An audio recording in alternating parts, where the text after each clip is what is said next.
And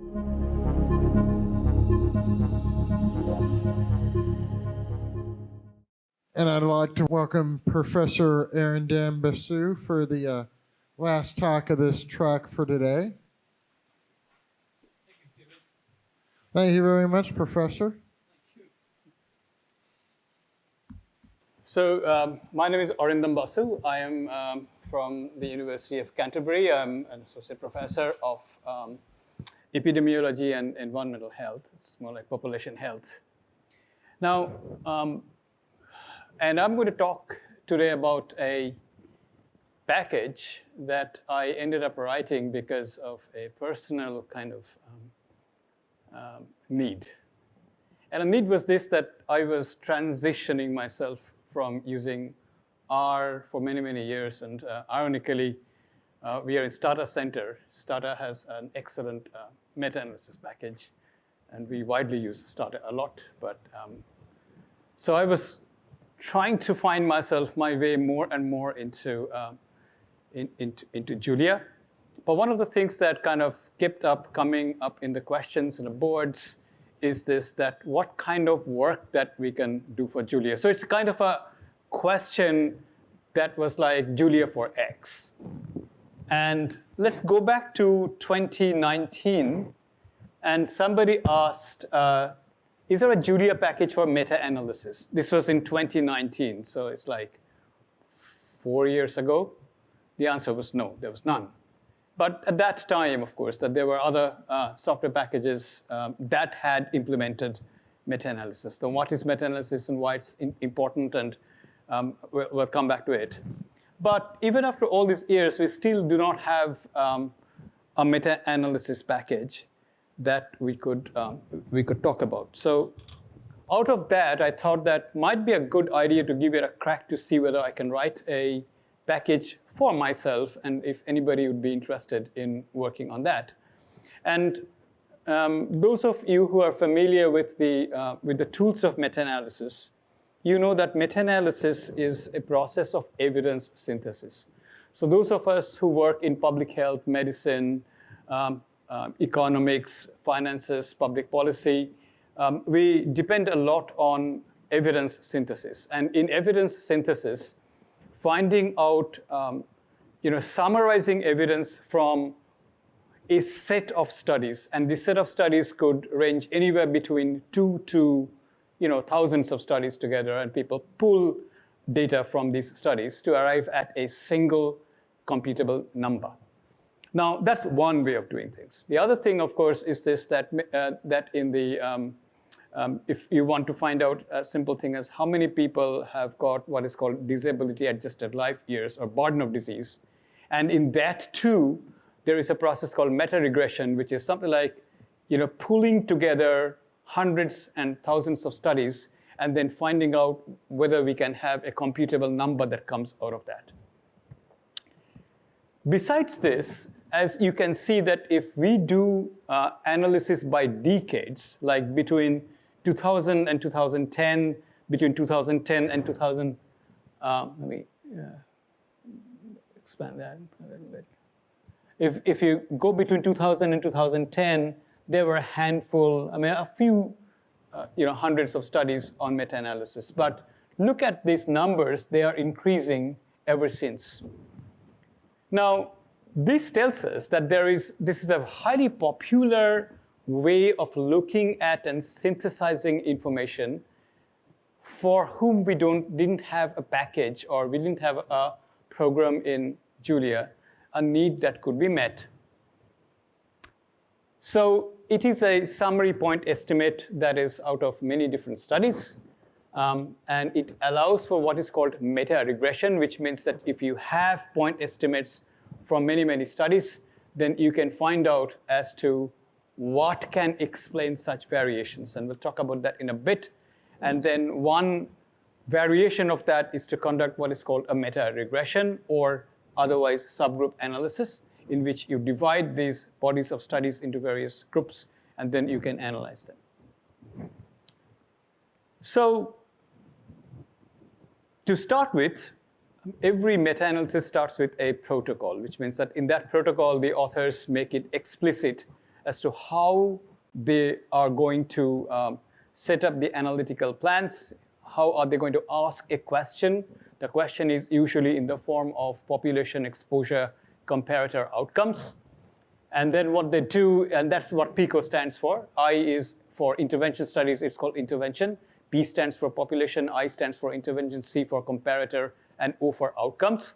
For people who use exposure outcome kind of linkage studies, it's PECO, or population exposure comparator outcomes.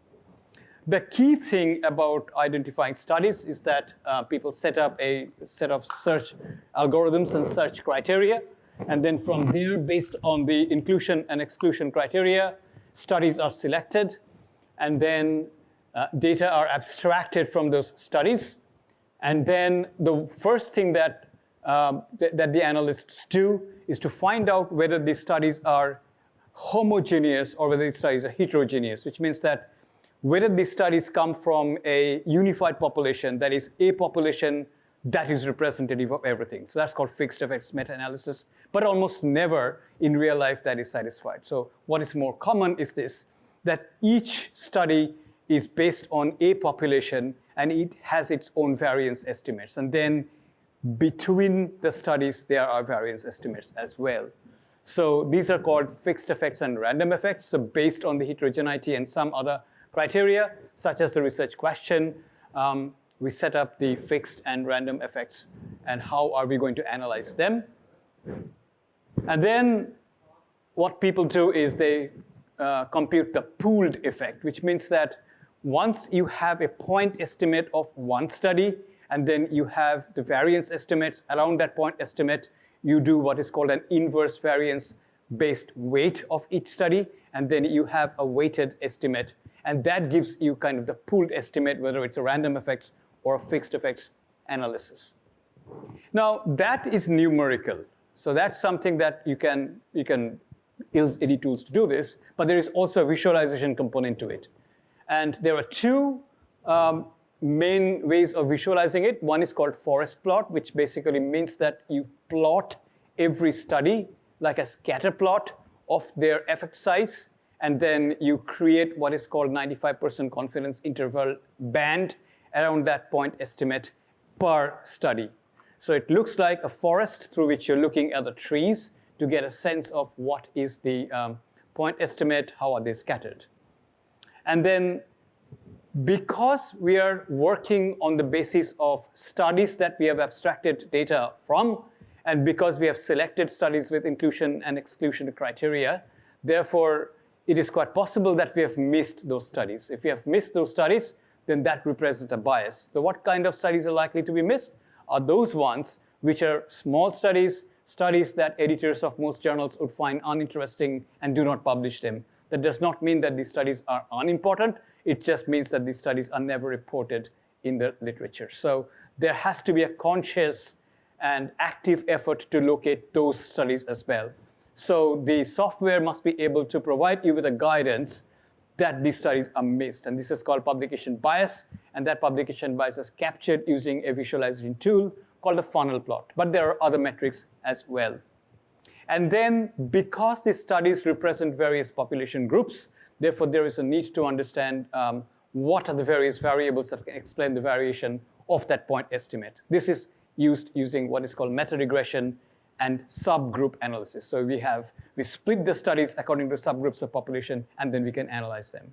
So in summary, any meta-analysis process must include at least these components. So this is kind of a minimum viable product, if you will, of a meta-analysis package or meta-analysis routine, or how you want to do that. Now, it was surprising to me to be a newcomer into the Julia's ecosystem that I did not find that this was in that, within Julia. So I kind of wanted to do something about it. Whereas the other ones had, yeah? So we are, Starter, for example, has got an elegant way of looking at it. You just type this command called meta set ES, SE. ES is effect size, AC is standard error, around that effect size, and Starter will spew out all sorts of stuff about it. The most popular package that people do for meta-analysis is a web-based package called Cochrane Web-Based Review.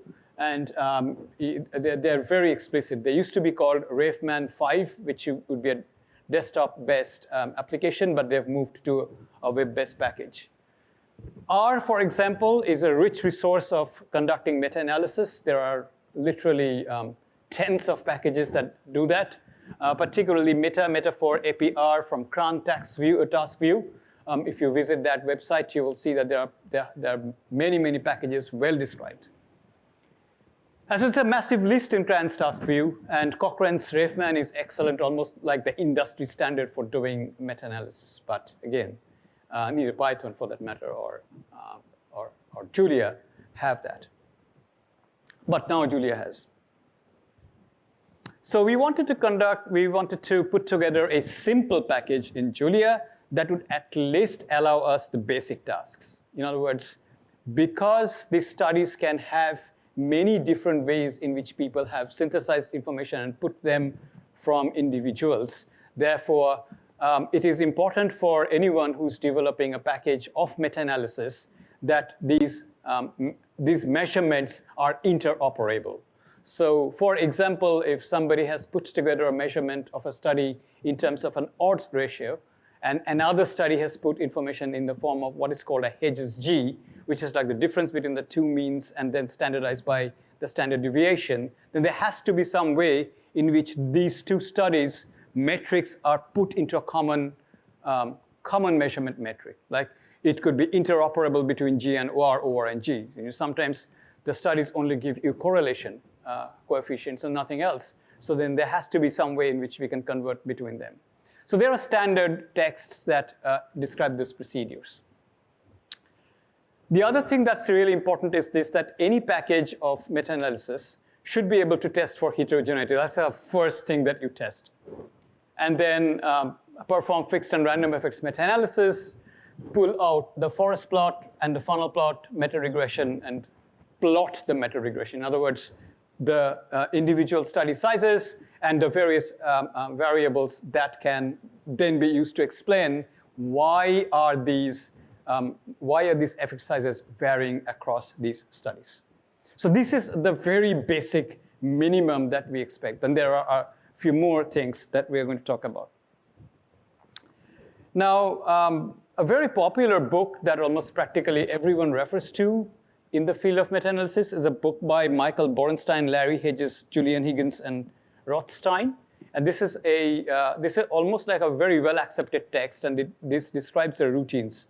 So when I put together this package, this was the book that I relied on and lifted almost equation for equation, chapter for chapter, and then implemented in Julia.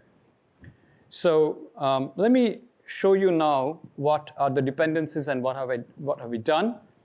This is arguably a very small package, and this package has got only 5 dependencies. For plotting, I used Karamaki. I used data frames, which is absolutely, I think, a fantastic package to work with. So thank you, Bogomil. Distributions is a very important package for us to understand the various distribution of the parameters. The GLM package, because that was used for the meta-regression and the hypothesis tests. So these were the 5 packages that I've used in order to build this. And the compatibility statistics, Julia, it was tested on 1.9.1, but I have not tested it on 1.9.2. Probably it's not going to break, but this is as far as I've got. I used data frames 1.5, but of course that has been updated. GLM, hypothesis tests, distributions, and Karamaki were the packages that I've used here. Why these packages, particularly Karamaki? When I was picking up Karamaki, before I did that, I was using Gadfly. Gadfly worked very well, but there were some places where Gadfly was failing. So I had to, I could not make Gadfly to plot a few things. For example, putting a diamond and things like that, and there were problems. So I went back to Karamaki, and it works well. Just a confession, I am not a software developer by a long shot. I don't know anything about it. So if you ask me any questions, I'll probably be out of depth at the moment. So I only know that this is the way we do things, and therefore I'm absolutely 100% sure there are much better ways of doing things. And some of you are geniuses can do these things than what I've done, but this is what I've got. And it works for me, and probably work for a lot of other people. So what I've done, basically, this is the project TOML file, and I've got a few Julia scripts, and you can see roughly approximately 17 functions. Two main classes of functions. The conversion functions. The conversion functions are needed because if we have to convert metrics between the studies, then these are necessary. For example, odds ratios to a metric called Cohen's d and HSG. These are very different metrics, but these needed to be done. Otherwise, you cannot combine studies. And one of the reasons why often meta-analysis is accused of combining apples and oranges is because of these, because people have got many different ways of studying things, and then you still are putting together to form a single metric. So these are conversion functions. Many software these days do not report the conversion functions, or they report them separately. This is integrated into this particular package. And then the standard meta-analysis functions, the fixed effects, is fixed effects. Rand effects basically means random effects meta-analysis. Assuming that these studies arise from they're a sample of a wider universe of studies. The plotting function called the forest plot, well, I'll show you in a bit. There's a plotting function called funnel plots that explores what studies are missed out of all the studies that were taken into consideration for conducting the meta-analysis. Tau square is a function that produces the error estimate for the random effects meta-analysis. Meta-reg is a function that is for meta-regression of the individual point estimates over the various study characteristics. And metaplot is a plotting function that plots the meta-regression to show what variables could be added to this. So here is the function for HSG. As you can see that I just use Julia's base Julia. I did not use any other function to work with this. And this is for an individual study. So if you wanted to find out the HSG, if you were given the mean and standard deviation, so M1, M2 stand for mean, S1, S2 stand for standard deviation, N1, N2 for two groups for studying the numbers of them. And this is what we can do in order to get what is called a HSG estimation of one particular study. But then there are conversion functions, and then which will convert various metrics, which I have not shown you here. For fixed effects meta-analysis, I used broadcast operations because in this particular case, we use a database of studies or a data set of studies. They usually can be converted into a CSV file or can be any kind of rectangular data file that it can take in. We need only two measurements per study. One is Y, which is the point estimate reported for an exposure and an outcome. And V is the variance around that point estimate. That's all we need for this. And then it gives us the fixed effects meta-analysis. The fixed effects meta-analysis, once again, is under an assumption that there is random variation in the point estimates around the study in order to get the pooled estimate. But this is most of the times will fail. But what is more important is what is called random effects meta-analysis. Very similar to the fixed effects meta-analysis, but note that this time we've got a different weight, which is given by the tau square, which is the random weights that are computed again based on the point estimate and the variance around the point estimate for individual studies. And we have once more used the broadcast operators in order to estimate them. I have truncated the p-values to 0.001 or higher. And this particular function will return the pooled mean, the pooled variance around the mean, the lower and the upper boundaries of 95% confidence interval, and a p-value associated with that particular random effects meta-analysis. This is how the forest plot is implemented in this particular software using using Kairomaki, and as you can see that using Kairomaki makes it easy for us to plot it. And this was a study that was taken from of a meta-analysis of tuberculosis.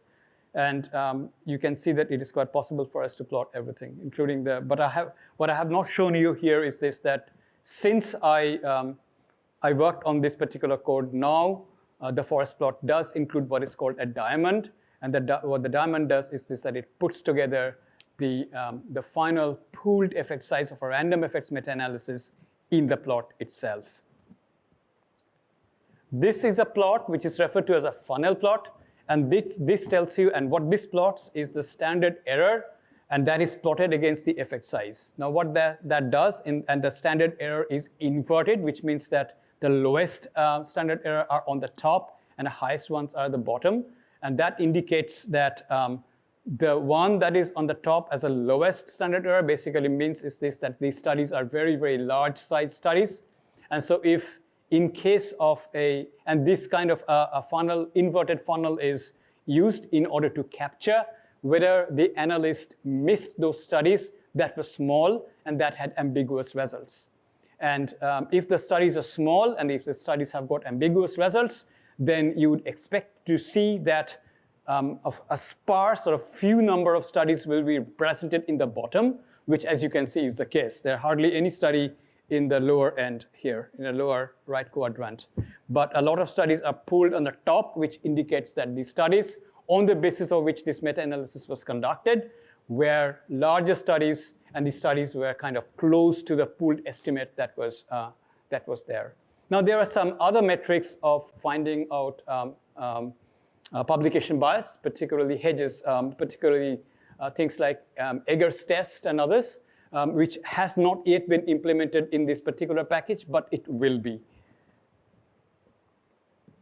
So what are the differences that we have from the other packages that sets it apart? First, of course, is this, that this is the first one in Julia, and it's one of the baby packages. I'm very happy to tell you that Avik Sengupta just told me that it has just gone live in Julia. It just got accepted. Other thing that is important is this, that it's got a small footprint. Most of the other meta-analysis packages covers the workable meta-analysis. So if you use this package to do your meta-analysis, you'll get all the bells, all the essential stuff. The figures are extensible if you use Maki or Kairomaki, or if you use, instead of Kairomaki, you want to use JLMaki or some others, you can use them, to extend the figures. And so that's another advantage of that, compared with other meta-analysis packages where whatever the authors provide you is pretty much fixed, except for R, in which you can tweak the meta-analysis figures. But if you use Stata or some other packages, then it is very difficult to extend the packages to show exactly what you mean. And then there are standard ways of representing forest plots and funnel plots, which are implemented. And again, we are going to implement those functions in future versions of this. Now, there are several things that has not yet been implemented, and I did not set out to do, but these are in the planning phases. The reason why I did not set out to do was that I wanted a basic minimum viable Julia meta-analysis package to get started with. But these are the ones that are desirable additions, which means that this is a Prisma chart. What this means is this, that when the authors have completed their meta-analysis, they are required to show how many studies did they consider in the first place, what were the things in which these studies were not included in the final analysis, and how many studies were finally included. This could be implemented using some kind of a graphing package, or using graphic functions in Julia. I did not use this in the first pass because I wanted to first get a basic minimum viable thing and then start working on that. So there are several limitations of a package like this, several limitations. First of all, it's a very small suite of functions, but I'm working on that, and I'm the only person who's in this. So I heartily welcome you to come, and if you guys can work with me and collaborate with me on this project, I'd be absolutely happy. We definitely need better and larger documentations covering all aspects of meta-analysis. This is something that I'm still working on. The documentation is very, very sparse at this moment, but I'm working on that. Another thing that I'd really like to implement in this package is this, that a user who will be using this can frame the PICO questions, and then Julia will tell them the participant intervention or exposure, comparator and outcomes questions, and then automatically can go and search the literature databases. Users can create the Prisma chart using Julia and nothing else, so they don't have to leave the Julia ecosystem to do this. Another ambitious plan is that an automatic summarization of the individual articles, at least at the abstract stage, so people can find out which papers are going to be excluded based on the inclusion and exclusion criteria. And a larger set of measures of the publication bias estimates. The package should be able to do multi-level meta-analysis. This is already possible using GLM, but I have not implemented it, but that needs to be done. There is another aspect which is very important, but again, I have not been able to implement this because we don't really have the tools as yet, is what is referred to as network meta-analysis, which means that we create a network of various effect sizes that are then compared across the studies, across the body of the studies. So this is where the GitHub source lies. And what I intended to do before this conference was to put together the entire Julia Hub, a Pluto file, but I have not been able to do it. And I'm more than happy to receive and respond to your email about it. So happy to take questions. Thank you.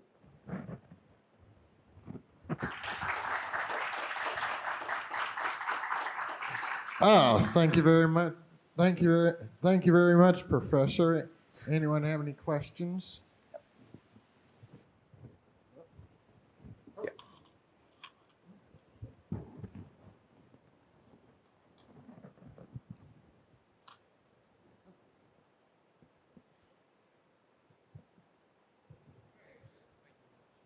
Hi, I'm currently working on the Mendelian randomization package in Julia, and I run into some issues with the GLM package because it doesn't support analytical weights just yet.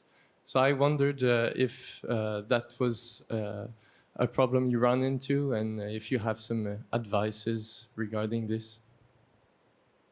So the question is about how the weights are estimated?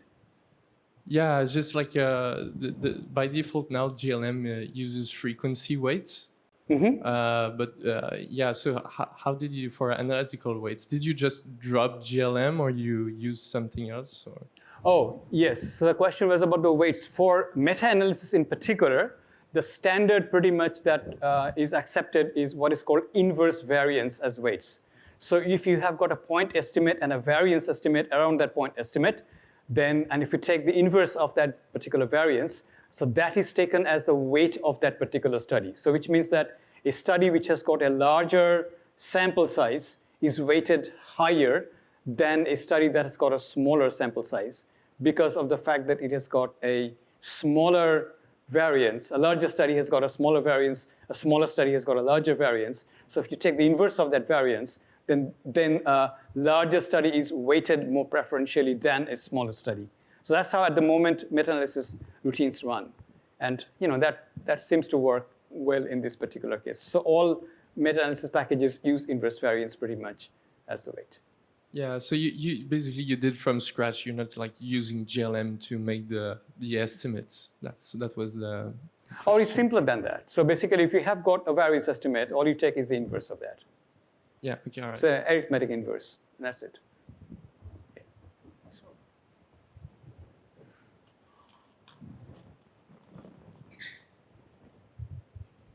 Yeah, so I have the following question because it is really interesting for me to see like your effort to create a package, and as a person who you said you are not a computer scientist and trying to work on a package, what would you say were like the things that you found easy and which were the parts that were really a hurdle? Because then probably the community could, try to make it simpler for new people to, like you, coming, to develop features for some domain-specific needs. Oh, thank you very much for that question, Bogomil. Certainly, the easier bits was to do the mathematics of it. So, in other words, getting the formula for fixed effects and random effects meta-analysis and putting them into functions. That was the easy part. The hardest part was about creating the charts. Like the plotting part was really difficult because I was not doing it. It was not doing it one-off as a project, but it was actually going to create a template that other people could be using and creating them. So that was a really difficult part, and but the rest of it was not that difficult or unexpected. But I don't know how going forward, when I start implementing the more advanced bits of that will probably be mind-blowingly difficult, and that's where I will again come back and, that's where I will need all of us, the hive mind, to probably work together with this. Yeah, thank you. All right. Thank you again, Professor.